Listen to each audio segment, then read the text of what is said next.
Hello there everybody, welcome to Nogard's Kitchen. Today we're going to learn how to make pork chop with an apple and onion topping. To make our applesauce pork chops, we're going to need some apples, onion, salt, pepper, and our pork chops. And our oven preheated at 400 degrees Fahrenheit. First, we're going to put our pork chops in the oven, so we add oil on all of our pork chops. Just like that. Slam everything on it.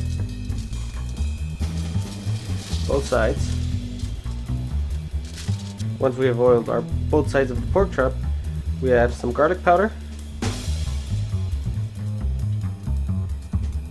some salt,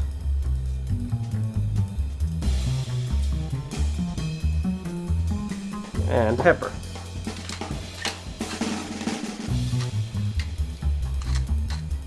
We're gonna do this to both sides of the pork chop.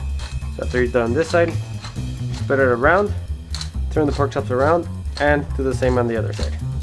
Now what we're gonna do is we're gonna slice our onion and dice our apples.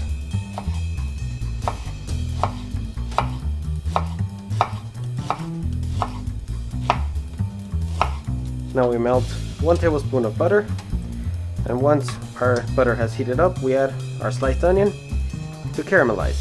Once our butter has melted, we add our onion,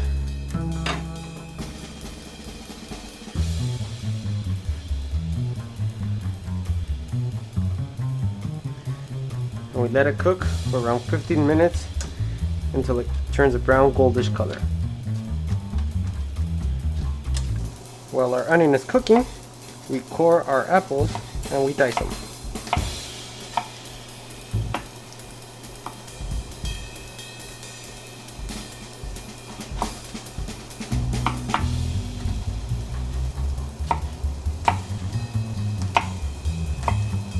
Once our onions have turned golden, we add our apples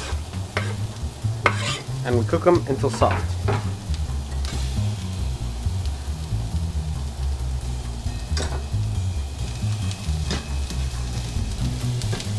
It's going to take around 10 minutes for the apples to soften. If your apples aren't juicy, what you can do is you can add a bit of water to help with the moisture of the onions and the apples. And since we don't want any moisture to escape, we're going to cook everything with a lid on.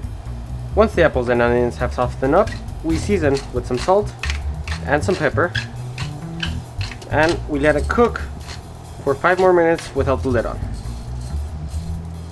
Once half an hour has gone by, your pork chops will look like this. If you want to make sure they're well done, what you do is you put a thermometer close to the bone, because that's the part that takes the most to cook. And if it is between 145 and 170 degrees, your pork chop is ready to eat.